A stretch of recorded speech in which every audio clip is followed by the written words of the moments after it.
Ladies and gentlemen, brothers and sisters, comrades, Freds. I meant to say friends. And people I don't even like.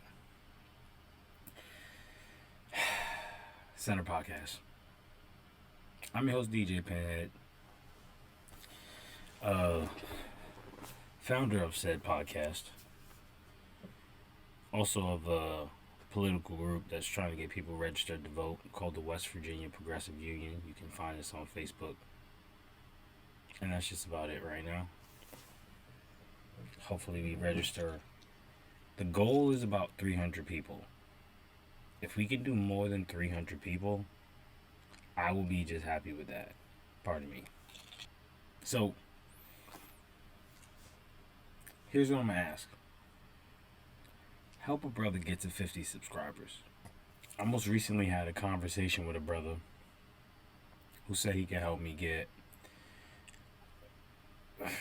some more subscribers.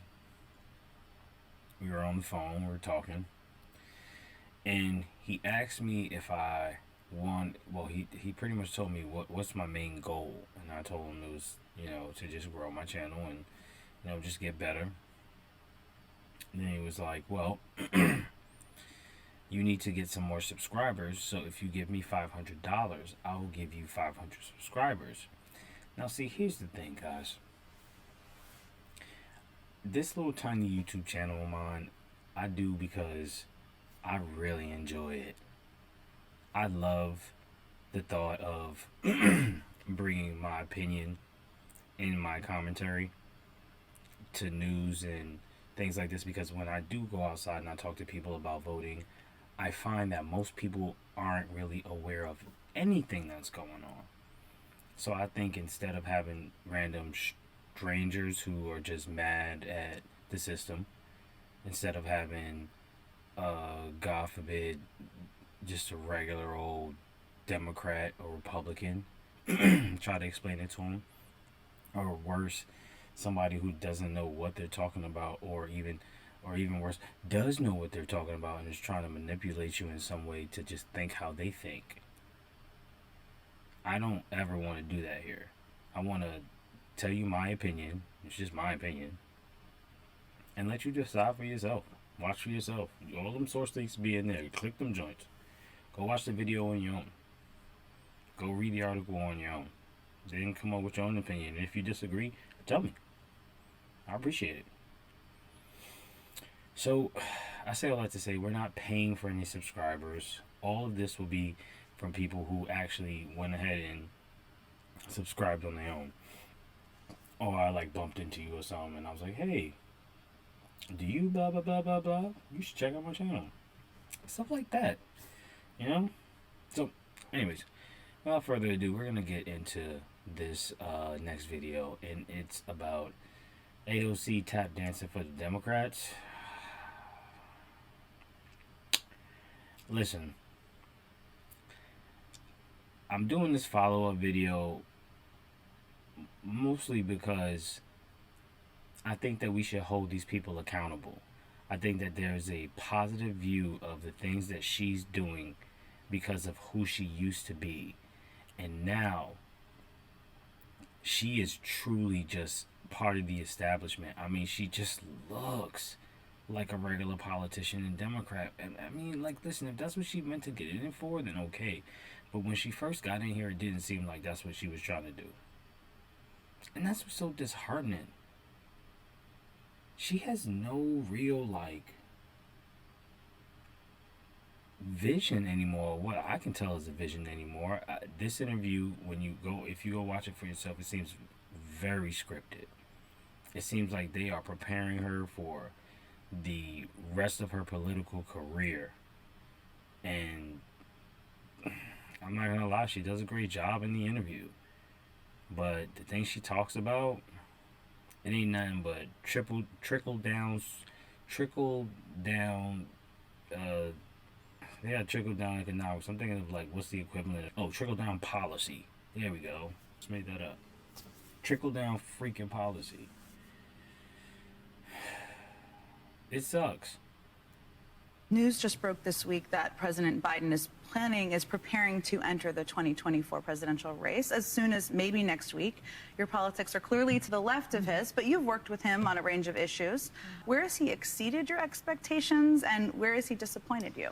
You know, I think President Biden has very much exceeded my expectations in terms of investment in public infrastructure, in what we did with the American Rescue Plan, in really pushing, and I believe that if we were able to get items like minimum wage past the Senate, I do believe that he would have signed those as well.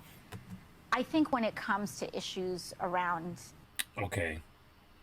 The American Rescue Plan was for COVID, and yes, he passed it, and yes, it gave people a lot of relief. It did. But that was during COVID. And it's like 2 years later now. And the election's coming up. And it doesn't really feel like it. In fact, it just does feel like since he did this American Rescue Plan and helped us get out of COVID, he doesn't have to take care of people anymore. And as far as your minimum wage is concerned, it didn't get put up for a vote. And it didn't get passed. And it didn't, well, I think it probably did get put up for a vote, but it didn't pass, and he didn't get to sign it. So, and that's mostly because of who? Kirsten Sinema. Everybody remembers and then she just gonna go walk out the office, out the hall, like a child. Come on, man. You're trying to hustle us. Immigration and in our criminal legal system, we have a long ways to go. What political advice would you give to him? And I ask you because when he's running, he has to build a coalition. He also has to appeal to a huge population that you very much appeal to. So what advice would you give to him? I think that we are...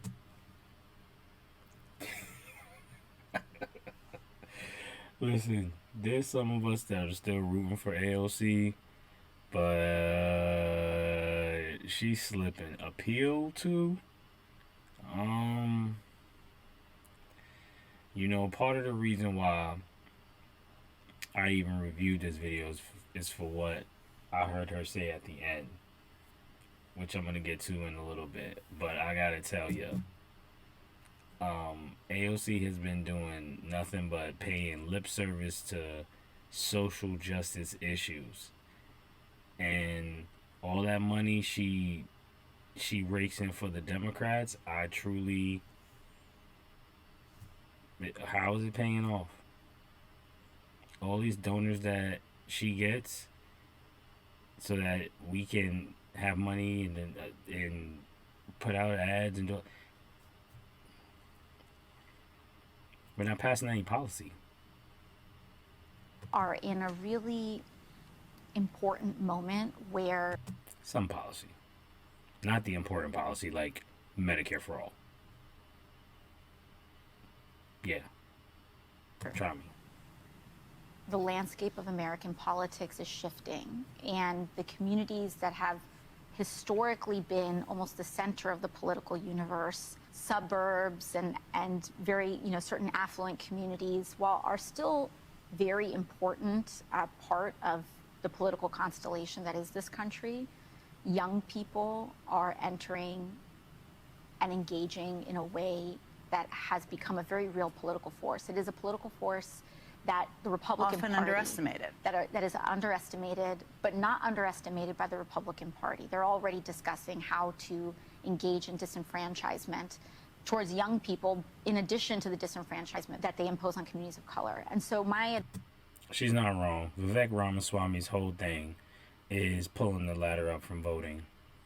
He knows for a fact that most kids have no clue about politics or certain things about history because we don't even teach civics anymore. So they're not going to pass the test. It's a virtual signal kind of pipe dream that he's thinking about.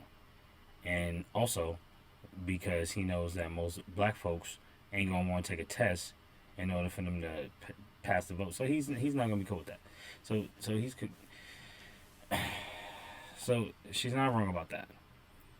But aside from that, I wanted to get closer to the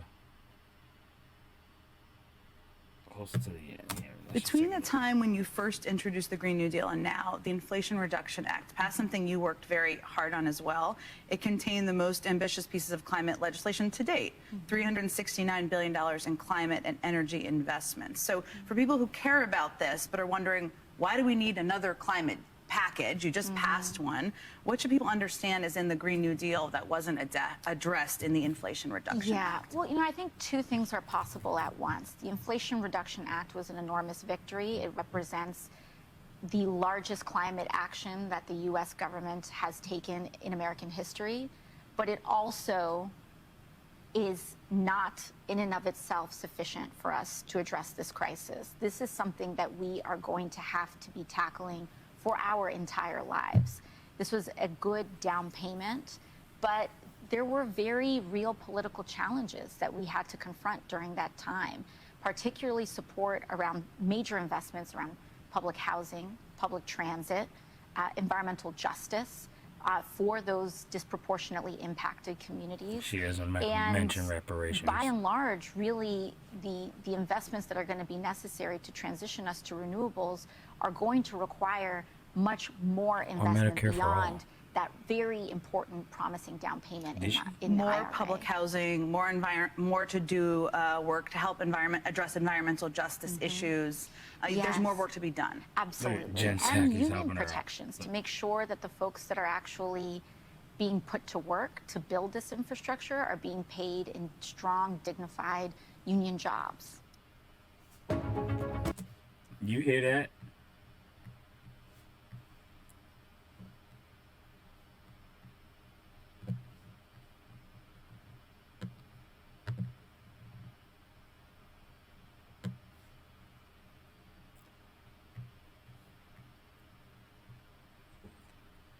Do you hear that bill of goods sis just tried to sell you about union jobs?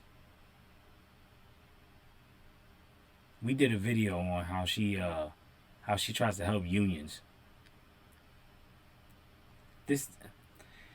So listen, I don't dislike AOC. That's not even close to my issue.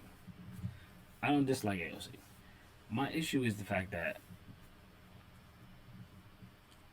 she's wildly inconsistent now, right? She broke a railroad strike and only argued for them to get 1 week. Everybody know how loud her mouth is. She could have done much more to try to get them much more, and she didn't do that. Nobody in the squad talks about Medicare for all. School choice is expanding all over urban communities, choking out public schools. They're building a cop city in Atlanta, so they're not cutting back on the militarization of the police. George Floyd Policing and Accountability Act never got passed. I don't understand what she's talking about. When the Democrats said they wanted to beat Trump and win the White House, it was not only just to beat Trump. They said they wanted to do a host of things. And this is the part we really need y'all to just get. The biggest problem really is the fact that for the past 30 years, we've been kicking the can down the road. And for a lot of you guys who, I don't want to say have the luxury, because fascism is a problem and the Supreme Court is important. But for many of you who are terrified of this fascism is at the door rhetoric, you have to understand, for a lot of us, we've felt like that for just decades. Seriously. For a lot of people in a lot of these communities, this is, why give you what you want? Why play ball with y'all? Why not just truly build a grassroots movement that is down for taking it all back, instead of trying to just work within your system? Because then all you do when we get real freedom fighters like her, or who we thought were real freedom fighters like her, they go in there, they get whitewashed, or they get a check, they get bought, paid for, and they come out just Pelosi light. God. That was hard to watch, and for her to lie, oh, we should take care of unions too. Yeah, you're absolutely right, Alexandria. You're absolutely right.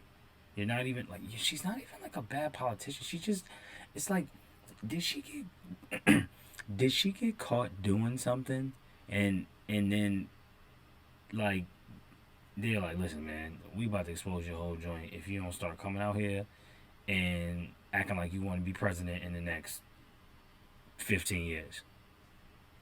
That's what I feel like they're doing. And she's just playing the game with them now. She doesn't do any independent media.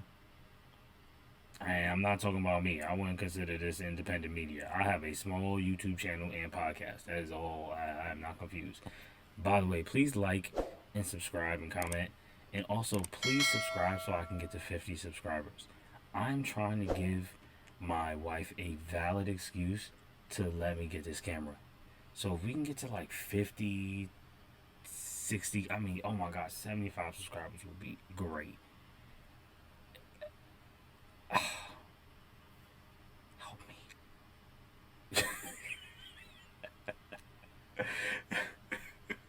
Seriously. But her political advice is soft. It's like ice cream. It's this soft little sweet, and it's nice, but it's not good for you. It's nothing in there. She's not talking about giving more money to veterans who come back disabled or any of that. Not talking about helping underprivileged communities. And let's not get started on the fact that if I was a woman and I was in Congress, I'd be talking about this abortion stuff every day. I'll have a new abortion issue to bring up every day.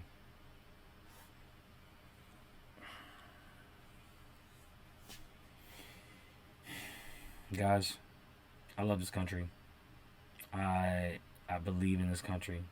I don't think that we should destroy democracy or what we are attempting to create and build. But this fugazi, limousine liberal, porcelain progressive politics is not for me. It's for the birds. It is whack. It is corny.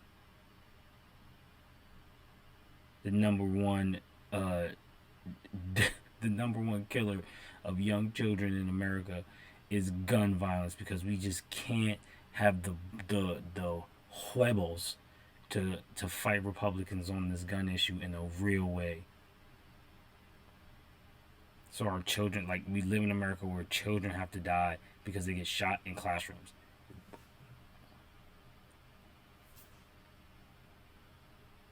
And what's the Republican answer? Hire a bunch of ex-military dudes to protect the schools? And Republicans, we're not going over there. So get that out your head. We're not going over there. We're figuring something else out that don't involve y'all. Anyways, much love. Again, please help me get to 50 subscribers. Go ahead and subscribe. Like, leave a comment, disagree. I'm cool with that. Alright. 2 fingers up, because I'm out this bitch like a player.